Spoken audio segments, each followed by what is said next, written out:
Hello, everybody. Schuyler Callihan here on Between the Ears, and it is time for our weekly episode of how WVU beats their opponent. And this week, that is Texas Tech. This is a tough challenge for West Virginia. Obviously, the writing is on the wall. They are 0-4 against the Red Raiders in the Neal Brown era, but there's a chance that I think this team can actually pull off the semi-upset. I know if you look at the records, you would think West Virginia would be the favorite, but that it goes much deeper than that. Oregon and Wyoming are tough opponents to start the year for Texas Tech. So, likewise, West Virginia has had a tough start as well, but they've been able to overcome some things. And I think that's why they have a chance to win this game. I don't know if they will, but for West Virginia to win this game, there's three things that I think absolutely have to happen. First off, let's start with the tempo. Texas Tech loves to go up tempo. They want to run as many plays as they possibly can. And against Oregon, they ran 80 plays, or no, excuse me, against Wyoming, they ran 80 plays. Against Oregon, they ran 70.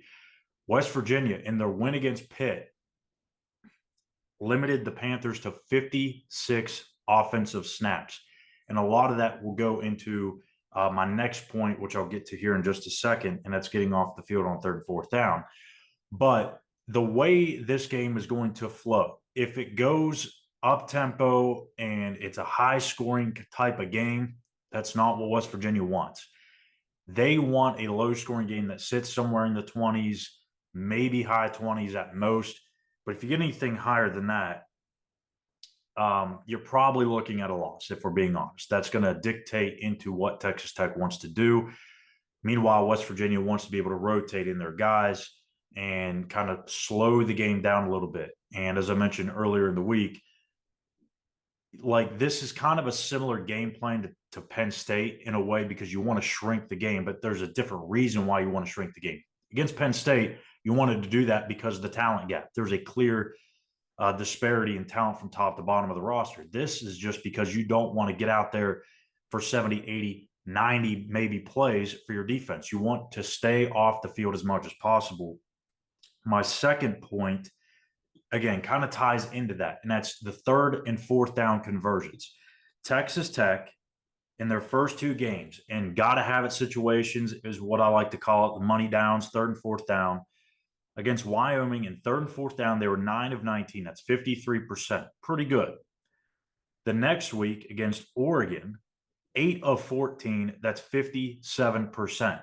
That's really good offensive numbers. Very good conversions on third and fourth downs. And that is what allows them to stay on the field, really wear out defenses, and also keeps the defense from being able to make substitutions, which West Virginia loves to do. They have a lot of depth in that front seven. They like to utilize it. But if they keep getting first downs, it's going to be hard to make those subs.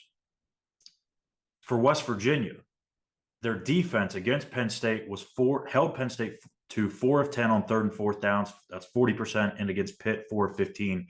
That's 26%. So obviously you're not going to hold this Texas Tech team, below 30%. I mean, that would be incredibly elite defense. And I think that's a very tall task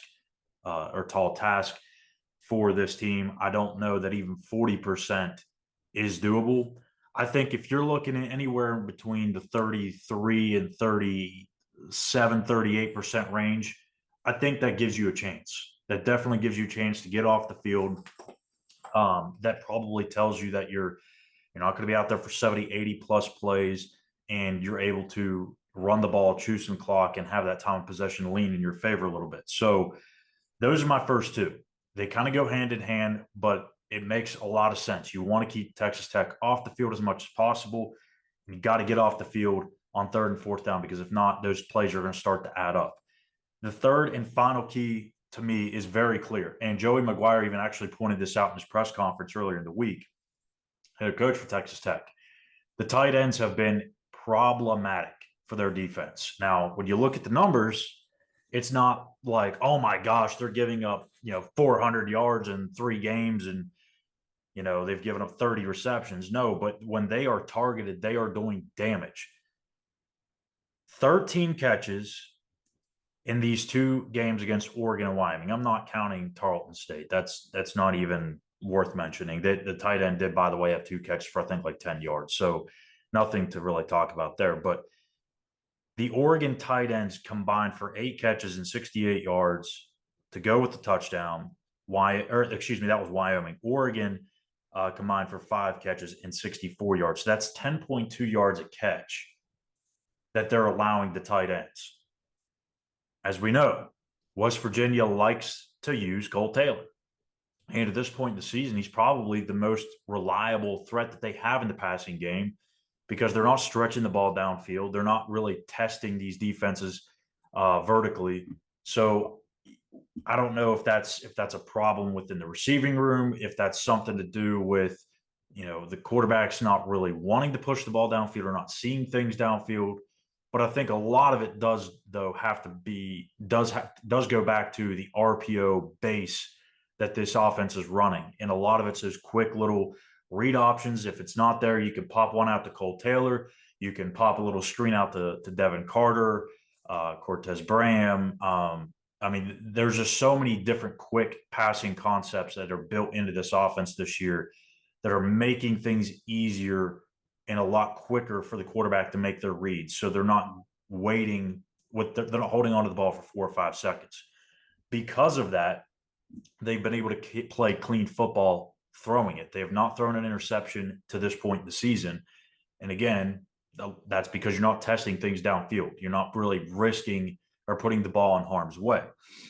And I think if Nico Marchiol starts, which is that seems to be where we're trending at this point in time, you want to keep this game plan as simple as possible. And again, that's going to go back to what we saw last week in the brawl. A lot of RPOs, a lot of read options, a lot of, two reads and go type of decisions. And that's okay.